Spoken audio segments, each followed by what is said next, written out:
Welcome, Wade Schalles. Today it's an honor to sit down with NCAA most pins in history record. Had a college record of 153, 3-1 with 106 pins, right at a 70% pin rate in the National Wrestling Hall of Fame. I believe also in the Guinness Book of World Records. Uh, Welcome, Wade Schalles. It's definitely an honor to have you here. Thank you for inviting me. I'm looking forward to chatting with you and see how many people I can upset during the course of my conversations. Well, that's perfect. I love it. You were credited with inventing a lot of moves and having your own style. What are some of those techniques that you use to get that 106 pins? Well, primarily cradles. I mean, I was known for cradles. Uh, if you take all the pinning combinations known to man, half Nelson, headlock, bar arms, legs, and so on, and put them in a pile over here, and put all the pinning combinations with cradles over here, this pile is bigger than that pile. So if you're going to learn a pinning combination, cradles is the way to go because there's more cradles in more positions. You can cradle a guy from standing, you can cradle a guy from underneath when you're being ridden, and you certainly can cradle him when you're on top. You can't bar arm him from feet. You can headlock him from up there, but it's just there's so many more pins positions and opportunities. And when you're wrestling somebody and their feet are in the air and they can't bridge off of it, which is what a cradle is, it's really hard not to get pinned. The bar arms, half Nelsons, headlocks, they have their feet on the ground. So they're able to use the largest muscle groups of their body, the thighs and their buttocks, to drive off their legs, to hit a bridge, whatever, and fight the pinning situation. There's no fighting with a cradle when you get your hands locked. So, most of my pins were cradles, but and I'm known for that. But I pinned from any position. I understood the philosophy of pinning, which we might get into today, depending upon the questions you ask. And which my job is to make it simple for the people who are listening. And we'll talk about where I was, what I did, and why I have no hair now. And I'm 74. I feel like I'm 50. Knock on wood, and I hope to have another 10 or 15 years before I join my mother and parents and so on. But anyhow, I don't know if I've answered your question. I get on a roll when I start rambling, so No, just jump in there and stop when we go, and no, and you're you you're change good. subjects on me. That's fine. You know what? I we had talked about kind of and how we were going to do this. Why don't we jump ahead to where we were going to maybe come back to, and let's start with your actual, your video systems and how people can learn the Wade Schalles system of wrestling. Well, the number of I started making videotapes back in the late 70s when the technology just came out, really, basically, concept, the old eight track tapes, and make the minimum ever since. So I've sold more tapes globally than any wrestler, period. My tapes are well known out there, and I had a lot of fun putting them together. I put a lot of thought into it about wrestling. And what was unique about Wade, and I told you this story the other day on the phone, and I said I was going to share it with the people here, but I think it's probably apropos. What I'm about to say is not true. So what I'm saying is not true, but the concept's there.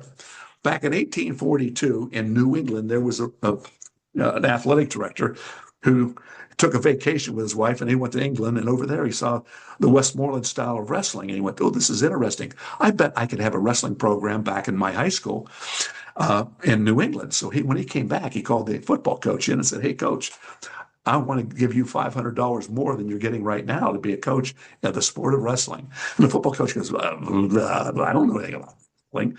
And the athletic director said, "Well, hey, well, you tackle people, right, in football? Well, we'll call that a double leg." So already one of the major holds in wrestling is a double leg. So you're the perfect example of what I need for a wrestling coach. Well, for $500, he said, yeah.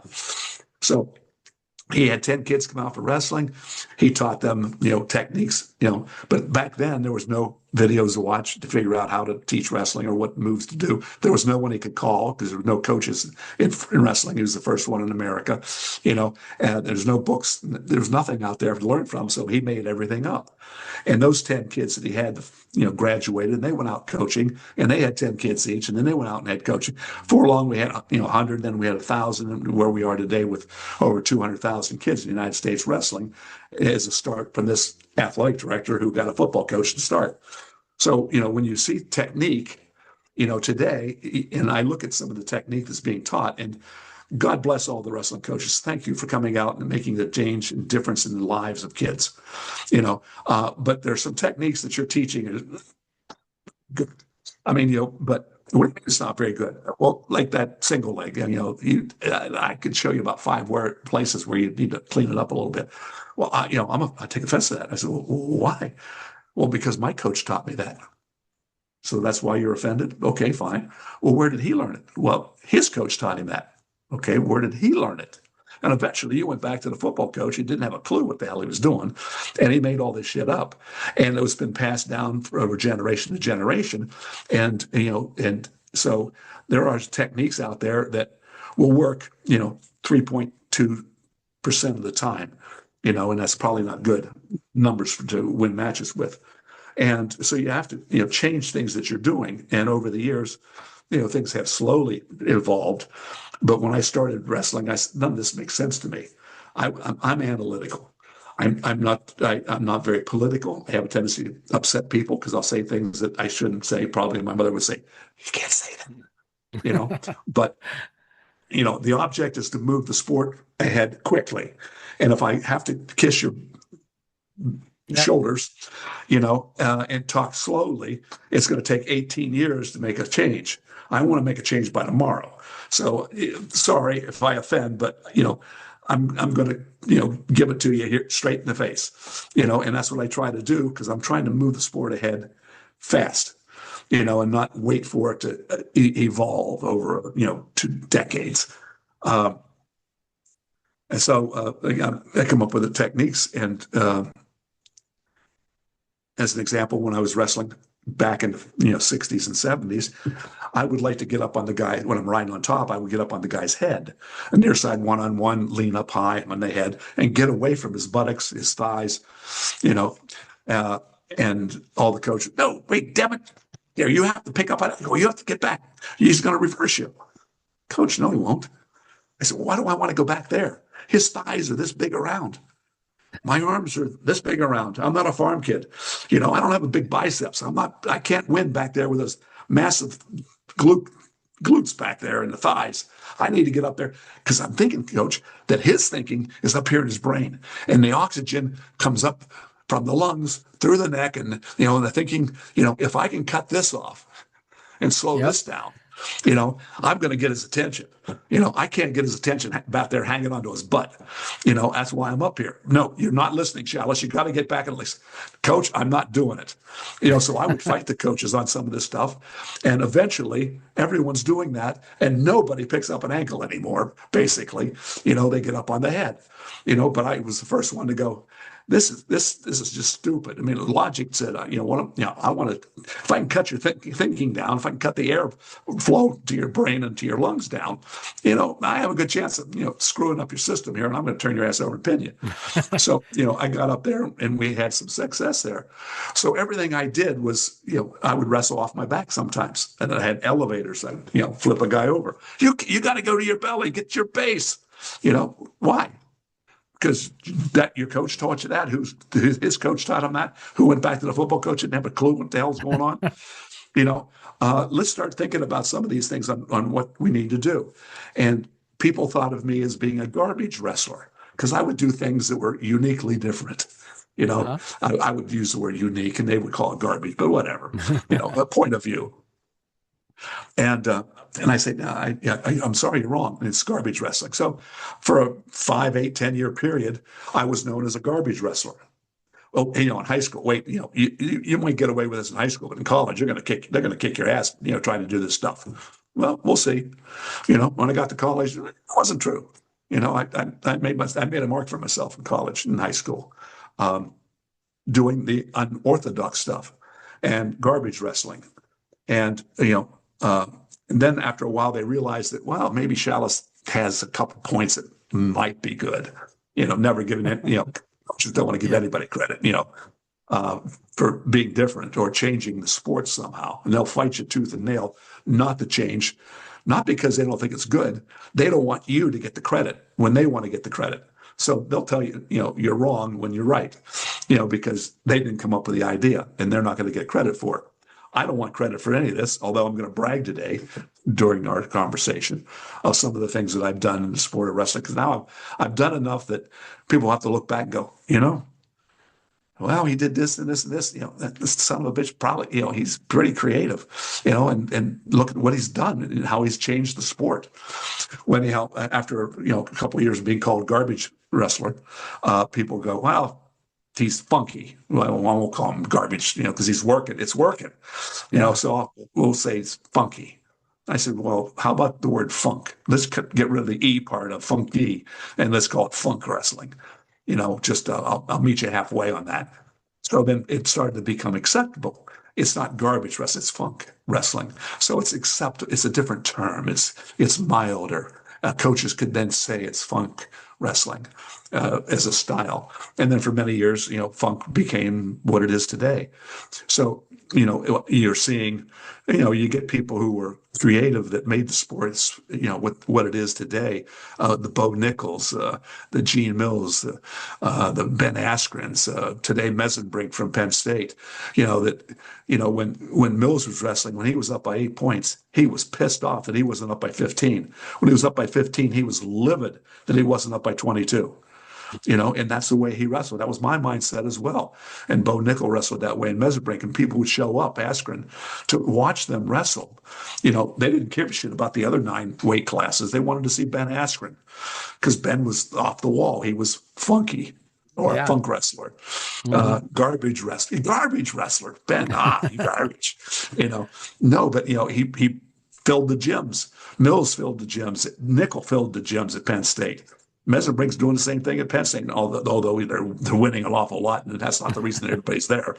But I want to give him credit for his style and his attitude. And Mesenbrink was coached in high school by Ben Askren. Yep. So, there's an Yep. evolution there. And I wonder where Askren got a lot of stuff that he was using. Did he maybe And have so a on. legal pain? Yeah, legal pain. So the videotapes that I've sold more than anybody else in the world.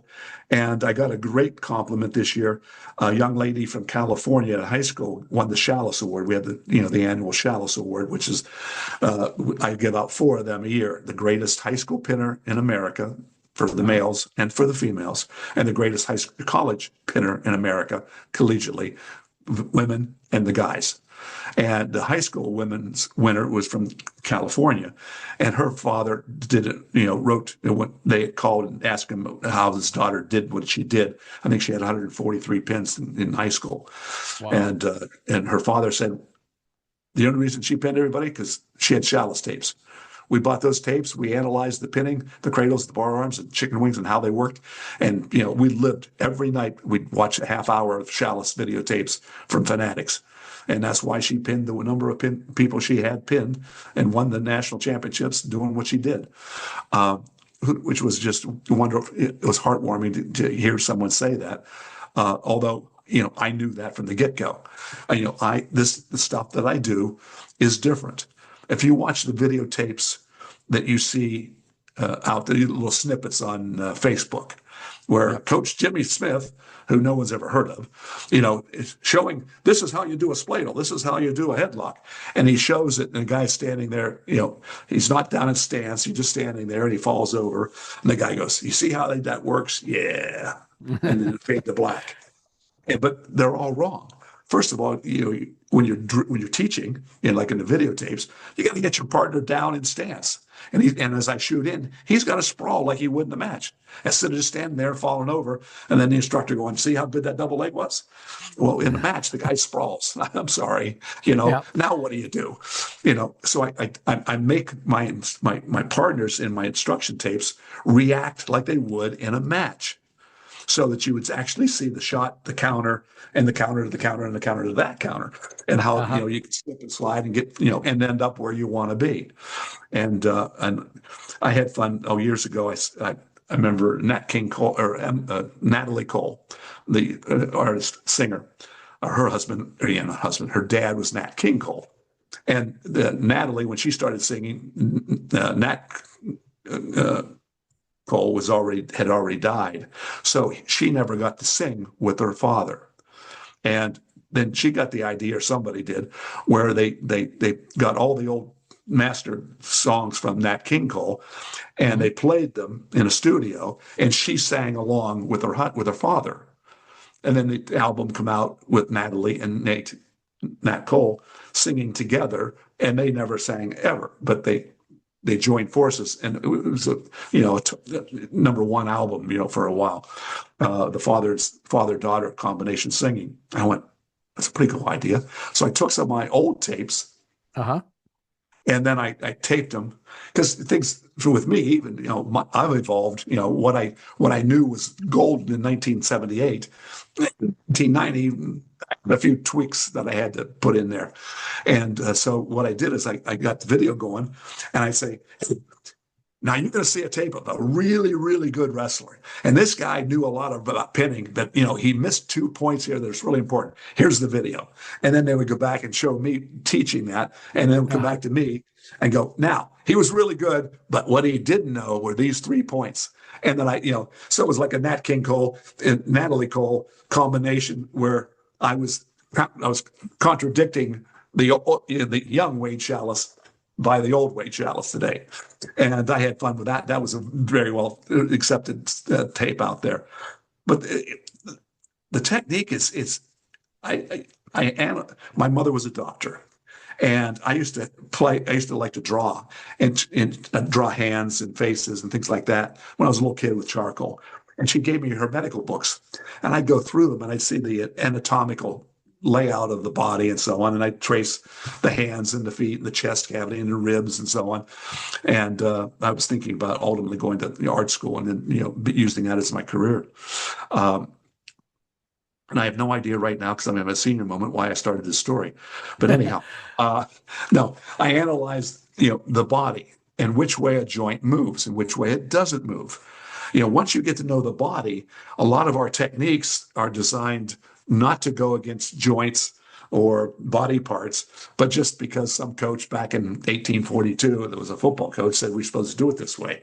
And I'd analyze, sit down, and when I watched Dan Gable teach, and Dan was a phenomenal. I mean, Burroughs today or Askren, okay, I'd watch and go, nah, that's garbage. Not of anybody that just gave their name, no. But I'd see things on Facebook. I go, they shouldn't be on Facebook. They're teaching bullshit, stuff that will Yep. not work, with anyone decent. Uh, and so I'd tear it apart, analyze it, and then try to, in the next videotape I was going to do, make sure I made the points that were necessary. And one of the biggest problems you see in all those tapes is your opponent does not react to the shot, and you get the double leg works or the half Nelson because he just kind of rolls over, Uh-huh. and it doesn't happen that way in a match. Now, how can you get pressure on him? So then I worked out, the angles given the body types, like I teach with a clock. The center circle in Yep. wrestling is like a clock. And in the wrestling room, I take one of the circles, instructional circles, and I painted a number system about it's 8 inches high, 12 o'clock, 3 o'clock, 6 o'clock, 9 o'clock, 2 o'clock. I put the clock in. I say, okay, guys, here instructionally. Now, if a guy's on his hands and knees, no, let's say you have a table, dinner table at home, and you sawed off one of the legs. And you wouldn't want to tell mom or dad you did that, but let's just say you sawed off one of the legs. Will that table fall over? That's a Not question to until you. okay, yeah, not right away. No, it won't fall. Oh, But you put any weight on the corner of the table where that leg is there, yep. it falls over. It just takes a little bit of weight. I mean, 4 pounds, 2 pounds, and it'll fall down. But it won't without that pressure, the extra weight in that corner of the table. Your body is just like that. When you're down on your hands and knees, you have four legs of the table. You're the table. Your two arms and two legs. You got four. Now, if I do a cross face and I pull your far elbow over, Uh-huh. okay, I knocked out your left arm. Now, you're not going to fall over unless I drive you at what time on the clock. Now, your opponent's head is, no matter where he is on the mat, his head's always pointing 12 o'clock, his butt's always pointing at 6. So as you move him around, the clock moves with him. But initially, when I'm teaching, I Yep. just want them to see 12 o'clock, 3 o'clock, 9 o'clock, so on. So what you do is you push the guy halfway between the hours of which you have controlled. Now, when I lay down on the clock and I say, okay, my left arm is responsible for 9 o'clock to 12 o'clock. Right arm, 12 o'clock to 3 o'clock. Right leg, 3 o'clock to 6 o'clock. So I have all 12 hours of the clock covered by one of my appendages. There's 4 hours on the clock, 12, 3, 6, and 9, that has two appendages. 12 o'clock, my left arm and my right arm is responsible for 12 o'clock. Yeah. 3 o'clock, my right arm, my right leg. 6 o'clock, both legs. So, but those in between hours, like if you go at 10:30, you know, uh, there's nothing that's responsible for, well, your left arm is responsible from 9 to 12. But if I do a cross face and pull that arm up, which I pulled your left arm up, so now you have one leg of the table, it's gone. Yep. So What time do I push you at to make you fall I, over? I'm guessing somewhere between 10 and 11. 10:30, correct. 10:30. But why wouldn't you take him at 12? You got his 12 o'clock arm. His left arm is Yeah. responsible for 9 to 12. Why wouldn't you drive him at 12 o'clock? We have another appendage there, don't we? Yeah, we have the other arm. Why wouldn't I go at 9 o'clock? He puts his left leg out there and says, Yeah. screw you, I'm not going over. But if you drive at 10:30, he has no appendages at 10:30. He's going to roll over. But everyone with a cross-faced crotch drives at 9 o'clock. And he puts his left leg out there at 9 o'clock and says, screw you, I'm not going over. And you can't drive through that leg. You just change an hour and a half on the clock. He's going down and he's going to his back. So once you understand the clock and Yep. down and side rolls, switches, stand-ups, half Nelsons, bar arms, cradles, what time do you want to take the guy over at, in order to put him on his back? Once you understand that, same on a high crotch when you change off, what time on the clock do you drive him to knock him down? Once you understand the clock, you can make up your own strategy and technique. So I came up with the principles of the clock Uh-huh. and other ways of figuring out how these holds really work. And then I took that information and I applied it to a switch. I applied it to a side roll. I applied it to a half Nelson or a cross-face cradle or whatever. And now you can come up with techniques that are logically sound versus the bullshit that we've been teaching that came from the 1842 football coach who didn't have a clue. Yep. Now, God bless every coach we have in America, and I respect them and I love them to death. There's some just tremendous people out there. But they've been teaching what they've taught, what their coach taught them, just like, what your mother and father taught you about how to use utensils when you go out to eat in a restaurant. Do you just grab it like this? Or do you hold the fork a little differently? They teach you, and you learn that, and now you know how to eat at a restaurant. Your parents taught you how to walk, how to talk, how to say thank you very much, send a thank you note at the end for someone who did something special for you. So you become a better person in society for knowing these things. And a coach shared with his kids these principles, and then those athletes grew up and became coaches, and out of respect for their coach, taught the techniques and the strategies the same way. But no one questioned whether that coach, the first coach, knew what the hell he was talking about. Yeah. And it's always been through respect that we've taught what we've always taught, which we were taught by ourselves, by our coaches that were so gracious to give us that information. And it's and I took all that and I said, we have a lot of bullshit. We've got to clean this up. And so I started the concept of open style wrestling, from garbage wrestling to funky to funk. Uh-huh. And now I cleaned up. They don't even call it funk anymore. They called it funk in the 90s and maybe the early 2000s.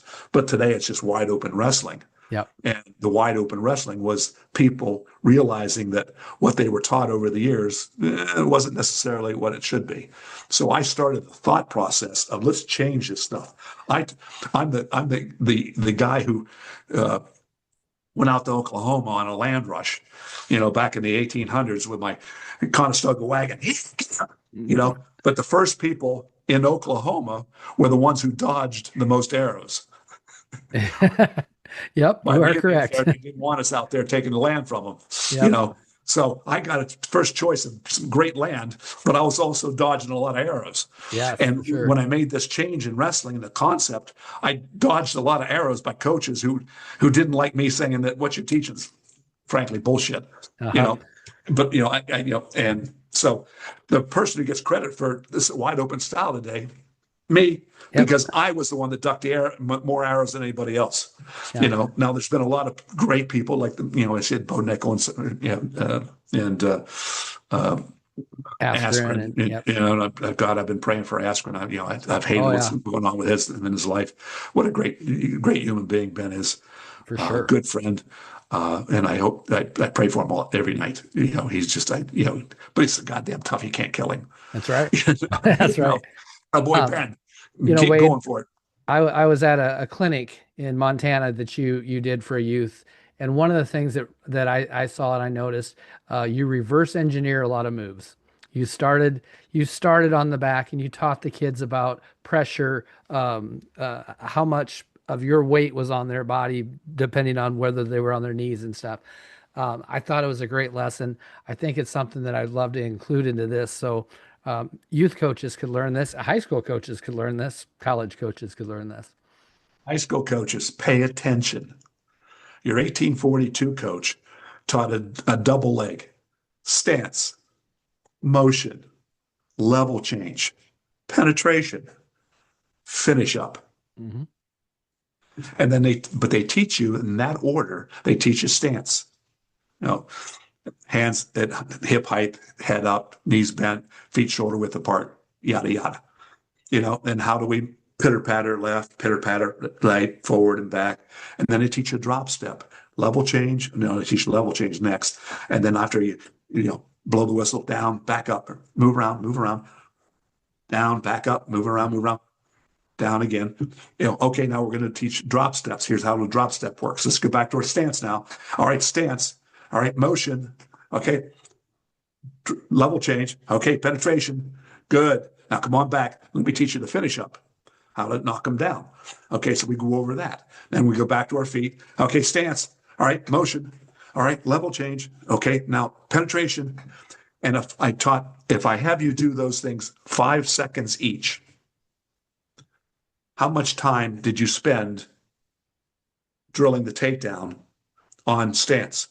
Oh, not very. You spend like a fourth of the time actually finishing the takedown. A fifth of the A time. fifth. Okay, It's five I phases: lost stance, my I motion, lost my. level change, penetration, finish up. Yep. So you spent 25 seconds on stance. You spent 20 seconds on level change, Yep. 15 seconds on penetration. And Hmm. then you've ultimately 5 seconds on the finish up.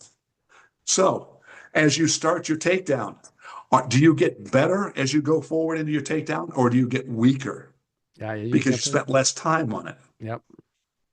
So why, how many times once you get in on the legs, you got to finish the damn thing. Coach, I tried, but he didn't because he never had practice to finish it.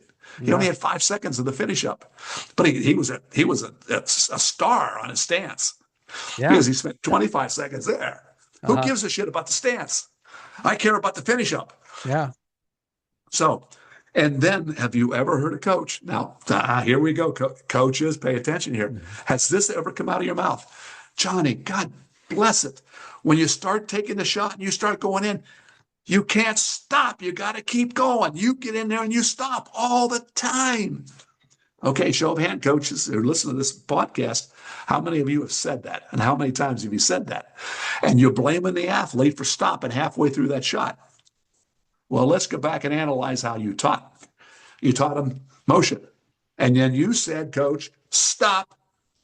Now we're going to learn It's stance. Then we're going to learn Yep. motion. So stance, motion, stop. Good job. Yeah, you're getting it. Now we're going to learn level change. They do level change. Stop. Now you got stance, motion, level change. We're moving right along. Good job, guys. And then you did, so on. So by the time you're done, you taught your kids to stop 4 times during that Hmm. takedown. Yep. And you wonder why the hell they stopped during a match? It's what you taught them, coach. It's your fault. You taught them to stop 4 times during the shot in practice. Yeah. Now, you didn't know you were doing that. They didn't know that was being taught to them, but that's what the outcome was.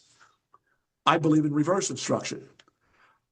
The first week and a half or 2 weeks of practice, I'm not worried about conditioning. They'll get in shape on their own. I don't worry about that crap. I teach them how to pin, pin, pin, pin. Then I teach them how to roll over and pin. Then I teach them how to chop them down, roll them over, and pin. Then I teach them how to knock them down, roll them over, pin. I go 5, 4, 3, 2, 1. If I was doing the high crotch, I would get them in on their knees on the high crotch position with the leg trapped. Ready? Go. Change off, drive across, take him down. Very good. Come on back. Do it again. All right, now we get down in a level change. Ready? Drop step, change, knock him down. Great. We do that a couple times. Then we come back and go, all right, now we need a level change, penetration, finish up. Then we go stance, level change, penetration, finish up. So we're backing out. So at the end, they spend 25 seconds on the finish up, Yep. 20 on the change off to a double, and so on. Then 5 seconds on the stance. So as they get closer to the takedown, they get better because they've practiced it longer. And during those stoppages, they didn't really stop. When they ended up penetration, change off, take him down. There was no stoppage in there. Level change, penetration, finish up, take him down. And you do the same with the half Nelsons and when you're pinning. You teach pinning first on their back. How do I make them go? you know, Yep. and get the pin, and then we back up out of there. And the last thing I teach is how to, cross face crotch, how to knock them down. That's the last phase that I teach. So you teach reverse instruction, so you don't have any stoppage in the middle. I mean, that drives coaches crazy, and it should. It would drive me crazy, but it's your fault, coach. Yeah. Not because you did it on purpose, It's, but fortunately you're listening to this and going, well, I'm not sure I like the guy or I don't like the guy, but I think he's making sense, I know. and that's what Yeah. I'm trying to do. This makes sense here. Yeah, it definitely does. And I really, I've changed. Not 100%. I'm still learning. I'll be 55 this year and still learning, some strategies and coaching, but I love that strategy. Um, let's go back a little the direction we were going to start. Where do you think we're at today? Wrestling numbers seem to be going up, but we had a conversation the other day and you really kind of laid it out on how fragile, our college wrestling system is right now. Not college system, wrestling, Just wrestling. Okay, wrestling in just gen. wrestling. Yeah. Now, I will use college as an example, but it's true at the high school and the junior high or middle school, and now in the elementary programs as well. Yeah, we got a boatload of wrestlers wrestling, but it doesn't. It's the best sport out there. I mean, I've only met one person in my entire life that drank his lunch out of a brown paper bag sitting on a street corner who wrestled. Yeah. Everybody who comes through wrestling. We have more presidents of the United States have wrestled than any other sport. We have more people actually walking on the moon who wrestled than any other sport because they were from the Naval Academy, the astronauts, and wrestled at the Navy. We have as many CEOs in America that have wrestled has participated in any other sport. It's an amazing sport, but it's tough. I mean, you get the hell beat out of you, and you get knocked down. You got to get back up. That's what makes you tough. If you can survive it, because parents put a lot of pressure on winning and being on top, and they can no matter what the parents. If you're listening to this, please listen to this. Your kids read your facial expression. You can be as positive as you think you want to be. That was a good effort, Johnny. I'm really proud of you. But the face says, you're a goddamn loser. Now they don't say goddamn and they don't say Yeah. loser, but their faces, they can tell when they've disappointed mom or dad, and you've got to put that fake face on, that says, I'm proud of you for trying wrestling and sticking out. It's very tough. And, but anyhow, where the sport is fragile is, and this is another hour conversation. I'll probably have to go get a drink after that. Um, there are 3,950 institutions of higher learning in America. D1, D2, D3, NAIA, junior college, wrestling programs. I mean, there's schools. Yeah. There's 3,950 colleges in America. There are less than 500 that have wrestling. So that puts us at less than 13%. Less than 13% of all the colleges in America have wrestling. Yeah. I don't think of that as being successful.